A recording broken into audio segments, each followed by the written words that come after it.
ನಮಸ್ಕಾರ. ಉತ್ತರ ಕರ್ನಾಟಕ ಮಧ್ಯಾಹ್ನ ನ್ಯೂಸ್ ರೌಂಡಪ್ಗೆ ಸ್ವಾಗತ. ನಾನು ಪ್ರಿಯಾಂಕಾ ಶ್ರೀಗುರು. ಬನ್ನಿ ಕ್ವಿಕ್ಕಾಗಿ ನೋಡೋಣ ಇಂದಿನ ಪ್ರಮುಖ ಸುದ್ದಿಗಳನ್ನು.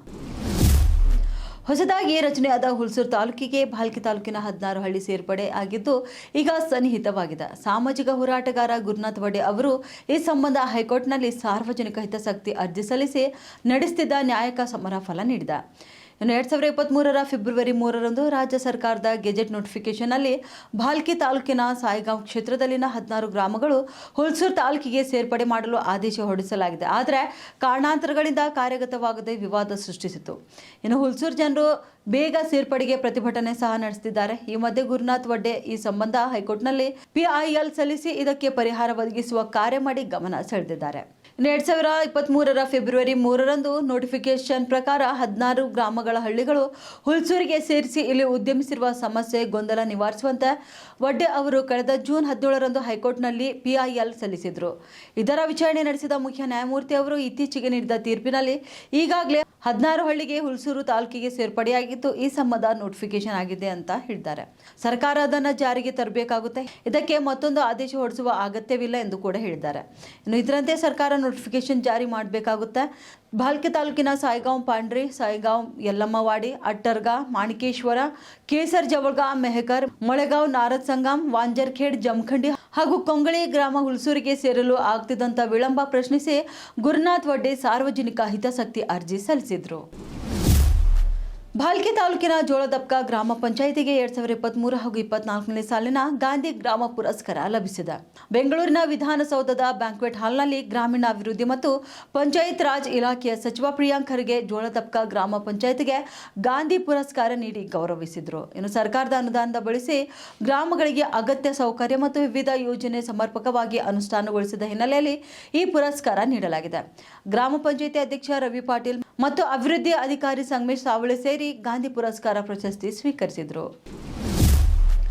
ಬೀದರ್ ಜಿಲ್ಲೆಯ ಚುಟುಕುಪ್ಪ ತಾಲೂಕಿನ ಮನ್ನಖೇಳಿ ಗ್ರಾಮ ಪಂಚಾಯಿತಿಗೆ 2023 ಹಾಗೂ 24ನೇ ಸಾಲಿನ ಗಾಂಧಿ ಗ್ರಾಮ ಪ್ರಶಸ್ತಿ ದೊರೆತಿದೆ. ವಿಧಾನಸೌಧದ ಬ್ಯಾಂಕ್ವೆಟ್ ಹಾಲ್ನಲ್ಲಿ ನಡೆದ ಕಾರ್ಯಕ್ರಮದಲ್ಲಿ ಪಂಚಾಯತ್ ರಾಜ್ ಹಾಗೂ ಗ್ರಾಮೀಣಾಭಿವೃದ್ಧಿ ಇಲಾಖೆ ಸಚಿವ ಪ್ರಿಯಾಂಕ್ ಖರ್ಗೆ ಅವರಿಂದ ಗ್ರಾಮ ಪಂಚಾಯಿತಿ ಅಧ್ಯಕ್ಷ ಹಾಗೂ ರಾಜ್ಕುಮಾರ್ ಅಗಸಿ ಹಾಗೂ ಪಂಚಾಯತ್ ಅಭಿವೃದ್ಧಿ ಅಧಿಕಾರಿ ಭಾಗ್ಯಜ್ಯೋತಿ ಪ್ರಶಸ್ತಿಯನ್ನು ಸ್ವೀಕರಿಸಿದರು. ತೆರಿಗೆ ಸಂಗ್ರಹಣೆ, ಶುದ್ಧ ಕುಡಿಯುವ ನೀರು, ಆರೋಗ್ಯ, ಹೈಜೀನ್, ಮಹಿಳಾ ಸಬಲೀಕರಣ ಮತ್ತು ಮೂಲಸೌಕರ್ಯ ಅಭಿವೃದ್ಧಿ ಸೇರಿದಂತೆ ಹಲವು ಸೂಚಕಗಳನ್ನು ಗಮನಿಸಿ ಪ್ರಶಸ್ತಿಯನ್ನು ನೀಡಲಾಗಿದೆ. ಕಾರ್ಯಕ್ರಮದಲ್ಲಿ ಮುಖ್ಯಮಂತ್ರಿ ಸಿದ್ದರಾಮಯ್ಯ, ಉಪಮುಖ್ಯಮಂತ್ರಿ DK ಶಿವಕುಮಾರ್ ಸೇರಿ ಹಲವು ಗಣ್ಯರು ಉಪಸ್ಥಿತರಿದ್ದರು. ಕೇಂದ್ರ ಸರ್ಕಾರ 5700ಕ್ಕೂ ಹೆಚ್ಚು ಎಲೆಕ್ಟ್ರಿಕ್ ಬಸ್ಗಳನ್ನು ಬೆಂಗಳೂರಿಗೆ ನೀಡಿದೆ ಎಂದು ಬೆಂಗಳೂರು ದಕ್ಷಿಣ ಲೋಕಸಭಾ ಕ್ಷೇತ್ರದ ಸಂಸದ ತೇಜಸ್ವಿ ಸೂರ್ಯ ಹರ್ಷ ವ್ಯಕ್ತಪಡಿಸಿದ್ದಾರೆ. ಈ ಸಂಬಂಧ ಎಕ್ಸ್ನಲ್ಲಿ ಪೋಸ್ಟ್ ಮಾಡಿರುವ ಅವರು, ಫೇಮ್ ಯೋಜನೆಗಳು ಮತ್ತು PME ಡ್ರೈವ್ ಮೂಲಕ 21,000ಕ್ಕೂ ಹೆಚ್ಚು ವಿದ್ಯುತ್ ಬಸ್ಗಳನ್ನು ನೀಡಲಾಗಿದೆ ಎಂದು ತಿಳಿಸಿದ್ದಾರೆ. ಇವುಗಳಲ್ಲಿ 5,700ಕ್ಕೂ ಹೆಚ್ಚು ಬಸ್ಗಳು ಬೆಂಗಳೂರಿಗೆ ಹಂಚಿಕೆ ಮಾಡಲಾಗಿದೆ ಮತ್ತು 1,221 ಬಸ್ಗಳನ್ನು ಕಾರ್ಯಗತಗೊಳಿಸಲಾಗಿದೆ ಎಂದು ಹೇಳಿದ್ದಾರೆ. ತೇಜಸ್ವಿ ಸೂರ್ಯ ಅವರು ಕೇಂದ್ರ ಸರ್ಕಾರ ಎಷ್ಟು ಎಲೆಕ್ಟ್ರಿಕ್ ಬಸ್ಗಳನ್ನು ಬೆಂಗಳೂರಿಗೆ ನೀಡಿದೆ ಎಂದು ಪ್ರಶ್ನೆ ಕೇಳಿದರು. ಈ ಪ್ರಶ್ನೆಗೆ ಬೃಹತ್ ಕೈಗಾರಿಕೆ ರಾಜ್ಯ ಖಾತೆ ಸಚಿವ ಭೂಪತಿ ರಾಜು ಶ್ರೀನಿವಾಸ್ ವರ್ಮಾ ಉತ್ತರ ನೀಡಿದ್ದಾರೆ. ಇಲ್ಲಿನ ವಿವೇಕ್ ನಗರ ಪೊಲೀಸರ ವಿರುದ್ಧ ಕೇಳಿಬಂದಿದ್ದ ಲಾಕಪ್ ಡೆತ್ ಆರೋಪ ಸಂಬಂಧ ಠಾಣೆ ಇನ್ಸ್ಪೆಕ್ಟರ್ ಸೇರಿ 4 ಸಿಬ್ಬಂದಿಯನ್ನು ಅಮಾನತು ಮಾಡಲಾಗಿದೆ. ಪ್ರಕರಣದ ತನಿಖೆ ನಡೆದು ಇನ್ಸ್ಪೆಕ್ಟರ್ ಶಿವಕುಮಾರ್ ಸೇರಿ 4 ಸಿಬ್ಬಂದಿಯನ್ನು ಅಮಾನತು ಮಾಡಿ ಪೊಲೀಸ್ ಕಮಿಷನರ್ ಸೀಮಂತ್ ಕುಮಾರ್ ಸಿಂಗ್ ಅವರು ಆದೇಶ ಹೊರಡಿಸಿದ್ದಾರೆ. ಕಳೆದ ಕೆಲ ದಿನಗಳ ಹಿಂದೆ ದರ್ಶನ್ ಎಂಬ ಯುವಕ ಕುಡಿದು ಅಸಭ್ಯವಾಗಿ ವರ್ತಿಸುತ್ತಿದ್ದ. ಈ ವೇಳೆ ಠಾಣೆಗೆ ಕರೆತಂದ ಪೊಲೀಸರು ಯುವಕನನ್ನ 3 ದಿನ ಅಕ್ರಮವಾಗಿ ಕೂಡಿ ಹಾಕಿ ಹಿಗ್ಗಾಮುಗ್ಗಿ ಥಳಿಸಿದ್ರು. ಬಳಿಕ ತೀವ್ರ ಅಸ್ವಸ್ಥನಾಗಿದ್ದ ಯುವಕನನ್ನ ನೆಲಮಂಗಲ ರಿಹ್ಯಾಬ್ ಸೆಂಟರ್ಗೆ ಸೇರಿಸಿದ್ರು. ಅಷ್ಟರಲ್ಲಿ ದರ್ಶನ್ ಸಾವನ್ನಪ್ಪಿದ್ದ. ಇದರಿಂದ ದರ್ಶನ್ ಪೋಷಕರು ಪೊಲೀಸರ ಹಲ್ಲೆಯಿಂದಲೇ ತಮ್ಮ ಮಗ ಸಾವನ್ನಪ್ಪಿದ್ದಾನೆ ಅಂತ ಆರೋಪ ಮಾಡಿದ್ರು. ಈ ಸಂಬಂಧ ಮಾದನಾಯಕನಹಳ್ಳಿ ಪೊಲೀಸ್ ಠಾಣೆಯಲ್ಲಿ FIR ಕೂಡ ದಾಖಲಾಗಿತ್ತು. ಸದ್ಯ ಇಲಾಖೆ ನಡೆಸಿದ ತನಿಖಾ ಆಧಾರದ ಮೇಲೆ ಇನ್ಸ್ಪೆಕ್ಟರ್ ಸೇರಿ 4ರನ್ನ ಅಮಾನತು ಮಾಡಲಾಗಿದೆ. ಇದೇ ವೇಳೆ ವಿವೇಕ್ ನಗರ ಪೊಲೀಸ್ ಇನ್ಸ್ಪೆಕ್ಟರ್ ಆಗಿ CCB ಇನ್ಸ್ಪೆಕ್ಟರ್ ವೀರೇಶ್ ಅವರನ್ನ ವರ್ಗಾವಣೆ ಮಾಡಲಾಗಿದೆ. ರಾಜ್ಯ ರಾಜಕೀಯದಲ್ಲಿ ಅಧಿಕಾರ ಹಂಚಿಕೆ ಸಮರ ಜೋರಾಗಿ ನಡೆಯುತ್ತಿದೆ. ಹೌದು, CM ಸಿದ್ದರಾಮಯ್ಯ ಮತ್ತು DCM DK ಶಿವಕುಮಾರ್ ಮಧ್ಯೆ ಕುರ್ಚಿಗಾಗಿ ಮುಸುಕಿನ ಗುದ್ದಾಟ ನಡೆಯುತ್ತಿದೆ. ಈ ಬೆನ್ನಲ್ಲೇ ಬ್ರೇಕ್ಫಾಸ್ಟ್ ಮೀಟಿಂಗ್ಗಳು ಕೂಡ ಭಾರಿ ಸದ್ದು ಮಾಡಿದ್ವು. ಈ ನಡುವೆ CM ಸಿದ್ದರಾಮಯ್ಯ ವೈರಾಗ್ಯದ ಮಾತುಗಳನ್ನಾಡಿದ್ದು ಭಾರಿ ಚರ್ಚೆಗೆ ಕಾರಣವಾಗಿದೆ. ಈ ಬಗ್ಗೆ ಪ್ರತಿಕ್ರಿಯೆ ನೀಡಿದ ಸಚಿವ ಸತೀಶ್ ಜಾರಕಿಹೊಳಿ ಕೂಡ ಅವರು ಮಾತನಾಡಿದ್ದು ಸರಿ ಇದೆ ಎಂದು ಹೇಳಿದ್ದಾರೆ. ಇನ್ನು CM ಸಿದ್ದರಾಮಯ್ಯ ರಾಜಕೀಯ ಶಾಶ್ವತ ಅಲ್ಲ, ನಮ್ಮಪ್ಪನ ಆಸ್ತಿಯೂ ಅಲ್ಲ, ನಾನು ಯಾವುದಕ್ಕೂ ತಲೆ ಕೆಡಿಸಿಕೊಳ್ಳುವುದಿಲ್ಲ ಎಂಬ ವೈರಾಗ್ಯದ ಮಾತು ಈಗ ಎಲ್ಲೆಡೆ ಭಾರಿ ಚರ್ಚೆ ಆಗ್ತಿದೆ. ಇನ್ನು ಇದೀಗ ಸಚಿವ ಸತೀಶ್ ಜಾರಕಿಹೊಳಿ ಅವರು ಕೂಡ ತಮ್ಮ ಬೆಂಬಲ ಇದಕ್ಕೆ ಸೂಚಿಸುತ್ತಿದ್ದಾರೆ. ಸಿಎಂ ಸಿದ್ದರಾಮಯ್ಯ ಅವರ ವೈರಾಗ್ಯದ ಮಾತಿಗೆ ಪ್ರತಿಕ್ರಿಯೆ ನೀಡಿದ ಸಚಿವ ಸತೀಶ್ ಜಾರಕಿಹೊಳಿ, ಒಂದೇ ಪಕ್ಷದಲ್ಲಿದ್ದೇವೆ, ಒಂದೇ ದಾರಿಯಲ್ಲಿದ್ದೇವೆ. ಸಿಎಂ ಮಾತು ಸರಿ ಇದೆ, ಯಾರಿಗೂ ಅಧಿಕಾರ ಶಾಶ್ವತವಲ್ಲ ಎಂದು ಬೆಂಬಲ ಕೂಡ ವ್ಯಕ್ತಪಡಿಸಿದ್ದಾರೆ. ಬಿಡಲೇಬೇಕು ಅಂದ್ರೆ ಬಿಡಲೇಬೇಕು, ಅದು ಯಾವ ಸ್ಥಾನ ಆದರೂ ಆಗಿರಲಿ ಎಂದು ಸತೀಶ್ ಜಾರಕಿಹೊಳಿ ಹೇಳಿದ್ದಾರೆ. ಯಾವಾಗಲಾದರೂ ಒಂದು ದಿನ ಅಧಿಕಾರ ಬಿಡಲೇಬೇಕು. 10 ಸಾರಿ ಸಿಎಂ ಆದರೂ ಕೂಡ ಒಂದು ದಿನ ಅದನ್ನು ಬಿಡಲೇಬೇಕು. ಇನ್ನು 30 ತಿಂಗಳ ನಂತರವಾದರೂ ಕೂಡ ಅದನ್ನು ಬಿಡಬಹುದು, ಅದಕ್ಕೆ ಮೊದಲು ಬಿಡುವುದು ಪಕ್ಕ ಎಂದು ಸ್ಪಷ್ಟನೆ ನೀಡಿದ್ದಾರೆ. ಇನ್ನು ಹೈಕಮಾಂಡ್ ಹಾಗೂ ವರಿಷ್ಠರಿಗೆ ಈ ವಿಚಾರ ಗೊತ್ತಿದೆ. ಯಾವ ರೀತಿಯಲ್ಲಿ ಹೈಕಮಾಂಡ್ ಬಗೆಹರಿಸುತ್ತದೆ ಎಂಬುದನ್ನು ನೋಡೋಣ. ಪಕ್ಷದಲ್ಲಿ ಒಳ್ಳೆಯ ವಾತಾವರಣ ಇರಲಿ ಎಂದು ಕಾರ್ಯಕರ್ತರು ಬಯಸುತ್ತಾರೆ ಎಂದು ಸತೀಶ್ ಜಾರಕಿಹೊಳಿ ಹೇಳಿದ್ದಾರೆ. ಕೆಂಪೇಗೌಡ ಅಂತಾರಾಷ್ಟ್ರೀಯ ವಿಮಾನ ನಿಲ್ದಾಣದಿಂದ ವಿಮಾನಗಳ ಹಾರಾಟದಲ್ಲಿ ಭಾರೀ ವ್ಯತ್ಯಯ ಉಂಟಾಗಿದೆ. ತಡರಾತ್ರಿಯಿಂದ ಈವರೆಗೆ ಸುಮಾರು 70ಕ್ಕೂ ಅಧಿಕ ವಿಮಾನಗಳ ಹಾರಾಟದಲ್ಲಿ ಅಡಚಣೆ ಉಂಟಾಗಿದೆ. ಒಟ್ಟು 22 ವಿಮಾನಗಳ ಹಾರಾಟ ಈವರೆಗೆ ರದ್ದಾಗಿದ್ದು 50ಕ್ಕೂ ಅಧಿಕ ವಿಮಾನಗಳ ಸಂಚಾರದಲ್ಲಿ ವಿಳಂಬವಾಗಿದೆ. ವಿಮಾನಗಳ ಸಾಫ್ಟ್ವೇರ್ ಸಂಬಂಧಪಟ್ಟಂತ ತಾಂತ್ರಿಕ ಕಾರಣಗಳಿಂದಾಗಿ ಕೋಲ್ಕತ್ತಾ, ದೆಹಲಿ, ಮುಂಬೈ, ಡೆಹ್ರಾಡೂನ್, ವಾರಣಾಸಿ, ಅಹಮದಾಬಾದ್, ಪುಣೆ, ಚೆನ್ನೈ, ಭೋಪಾಲ್ ಸೇರಿದಂತೆ ಹಲವು ಪ್ರದೇಶಗಳಿಗೆ ತೆರಳಬೇಕಾಗಿದ್ದ ವಿಮಾನಗಳ ಹಾರಾಟದಲ್ಲಿ ವ್ಯತ್ಯಯ ಉಂಟಾಗಿದೆ.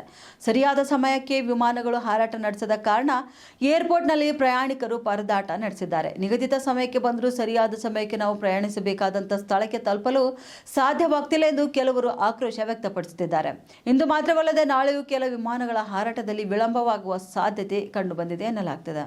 ಮೊನ್ನೆ ಅಷ್ಟೇ ಬೆಂಗಳೂರಿನಲ್ಲಿ ಕಾಣಿಸಿಕೊಂಡಿದ್ದ ವಿಪರೀತ ಚಳಿಯ ಪರಿಣಾಮ ಪ್ರತಿಕೂಲ ವಾತಾವರಣದಿಂದ ಬೆಂಗಳೂರು ವಿಮಾನ ನಿಲ್ದಾಣದಿಂದ ಸಂಚಾರ ನಡೆಸಬೇಕಿದ್ದ ಸುಮಾರು 81 ವಿಮಾನಗಳ ಹಾರಾಟ ವಿಳಂಬವಾಗಿತ್ತು. ಕೆಲ ವಿಮಾನಗಳು ಕಡಿಮೆ ಅವಧಿಯ ಮಟ್ಟಿಗೆ ವಿಳಂಬವಾದರೆ ಇನ್ನು ಕೆಲ ವಿಮಾನಗಳು ಗರಿಷ್ಠ 69 ನಿಮಿಷಗಳವರೆಗೂ ತಡವಾಗಿ ಹಾರಾಟ ಆರಂಭಿಸಿತು.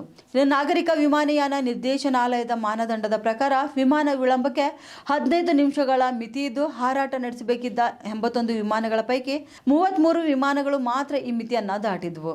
ದಟ್ಟ ಮಂಜಿನ ಕಾರಣಕ್ಕೆ ಮಂಗಳೂರು ಮತ್ತು ದೆಹಲಿಯಿಂದ ಬರುತ್ತಿದ್ದ ವಿಮಾನಗಳ ಸಂಚಾರ ಮಾರ್ಗ ಬದಲಾವಣೆ ಕೂಡ ಮಾಡಲಾಗಿತ್ತು. ಕರ್ನಾಟಕದಲ್ಲಿ 25,000 ಮೆಗಾವ್ಯಾಟ್ ನವೀಕರಿಸಬಹುದಾದ ಇಂಧನ ಉತ್ಪಾದನೆ ಸಾಧಿಸಿದ್ದು, ಇದು ದೇಶಾದ್ಯಂತ ಸ್ಥಾಪಿಸಲಾದ 2,50,00,000 ಮೆಗಾವ್ಯಾಟ್ ಸಾಮರ್ಥ್ಯದ ಶೇಕಡ 10.24ರಷ್ಟಿದೆ ಎಂದು ಕೇಂದ್ರ ಹೊಸ ಮತ್ತು ನವೀಕರಿಸಬಹುದಾದ ಇಂಧನ ಸಚಿವ ಪ್ರಹ್ಲಾದ್ ಜೋಶಿ ತಿಳಿಸಿದರು.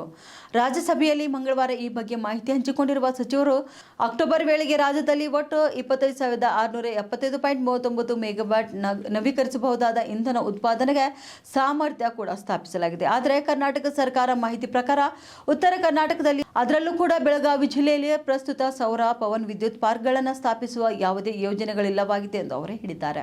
ಇನ್ನು ರಾಜ್ಯದಲ್ಲಿ ಪಿಎಂ ಸೂರ್ಯಘರ್ ಮುಫ್ತ್ ಬಿಜ್ಲಿ ಯೋಜನೆಯಡಿ 14,151 ರೂಫ್ ಟಾಪ್ ಸೋಲಾರ್ ಅಳವಡಿಕೆಯಾಗಿದ್ದು, ಇದರಿಂದ 22,313 ಕುಟುಂಬಗಳಿಗೆ ಪ್ರಯೋಜನವಾಗಿದೆ ಅಂತ ಹೇಳಿದ್ದಾರೆ. ಇನ್ನು 2025 ನವೆಂಬರ್ 26ರಂತೆ ದೇಶಾದ್ಯಂತ ಸೂರ್ಯಘರ್ ಯೋಜನೆಯಡಿ ಒಟ್ಟು 18,72,499 ಸೋಲಾರ್ ಮೇಲ್ಛಾವಣಿ ಘಟಕಗಳನ್ನು ಅಳವಡಿಸಿದ್ದು, 23,47,694 ಕುಟುಂಬಗಳು ಪ್ರಯೋಜನ ಪಡೆದಿವೆ. ಈ ಪೈಕಿ ಕರ್ನಾಟಕದಲ್ಲಿ ಒಟ್ಟು 14,151 ಘಟಕಗಳನ್ನು ಅಳವಡಿಸಲಾಗಿದೆ ಎಂದು ವಿವರಣೆ ನೀಡಿದ್ದಾರೆ.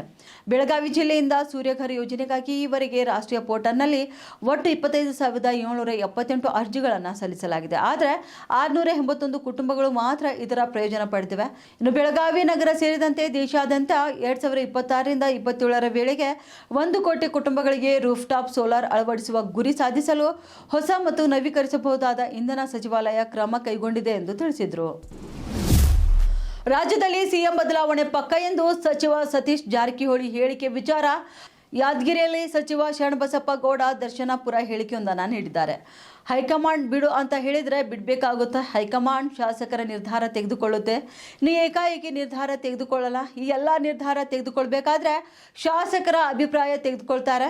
ಇನ್ನು ಹೈಕಮಾಂಡ್ ಶಾಸಕರಿಗೆ ಕೇಳಿಯೇ ನಿರ್ಧಾರ ತೆಗೆದುಕೊಳ್ಳಲಾಗುತ್ತೆ. ಈಗಿನ ವಾತಾವರಣದಲ್ಲಿ ಯಾವ ಪಕ್ಷ ಆದರೂ ಸರಿ ಮೀಟಿಂಗ್ ಮಾಡಿ ಎಲ್ರಿಗೂ ಕೇಳಿ ನಿರ್ಧಾರ ಮಾಡ್ತಾರೆ. ಎಲ್ಲ ಪಕ್ಷದಲ್ಲೂ ಸಹ ಎಲ್ಲ ನಿರ್ಧಾರ ಪಡೆಯುತ್ತಾರೆ ಎಂದು JDS ಬಿಟ್ಟು JDSನಲ್ಲಿ ಫ್ಯಾಮಿಲಿ ಮ್ಯಾಟರ್ ಇದೆ, ಕುಟುಂಬದವರೇ ಕುಳಿತು ನಿರ್ಧಾರ ಮಾಡ್ತಾರೆ. ಇನ್ನು 100ಕ್ಕೆ 100ರಷ್ಟು ಯಾರ ಕಡೆಗೂ ಒಮ್ಮತ್ತಿರಲ್ಲ. ಹೈಕಮಾಂಡ್ ಗೊಂದಲಗಳು ತಿಳಿ ಮಾಡಿ ನಿರ್ಧಾರ ತೆಗೆದುಕೊಳ್ತಾರೆ. ಇನ್ನು ಮಾಧ್ಯಮದಲ್ಲಿ ಕೂಡ ಗೊಂದಲ ಸೃಷ್ಟಿಯಾಗಿದೆ. ನಮ್ಮಲ್ಲಿ ಯಾವುದೇ ಗೊಂದಲ ಇಲ್ಲ. ಕೆಲವರಂತೂ ಪರಮೇಶ್ವರ್ ಅವರೇ ಸಿಎಂ ಆಗ್ಲಿ ಅಂತಾರೆ, ಕೆಲವರು ಜಾರಕಿಹೊಳಿ ಅಂತಾರೆ, ಇನ್ನು ಕೆಲವರು ಖರ್ಗೆ ಅಂತ ಹೇಳ್ತಾರೆ. ಇನ್ನು ಅವರವರ ಬೆಂಬಲಿಗರು ಅವರ ನಾಯಕರು ಸಿಎಂ ಆಗ್ಲಿ ಅಂತಾರೆ. ಕೊನೆಗೆ ಹೈಕಮಾಂಡ್ ನಿರ್ಧಾರ ಅಂತಿಮವಾಗಿರುತ್ತದೆ ಎಂದು ಸಚಿವ ಶರಣಬಸಪ್ಪ ಗೌಡ ದರ್ಶನ್ಪುರ್ ಹೇಳಿಕೆಯೊಂದನ್ನು ನೀಡಿದ್ದಾರೆ. ಇವಾಗಿದ್ವು ಇಂದಿನ ಮಧ್ಯಾಹ್ನ ನ್ಯೂಸ್ ರೌಂಡಪ್. ಮತ್ತೆ ಭೇಟಿಯಾಗೋಣ ಮುಂದಿನ ರೌಂಡಪ್ನಲ್ಲಿ. ನಮಸ್ಕಾರಗಳು.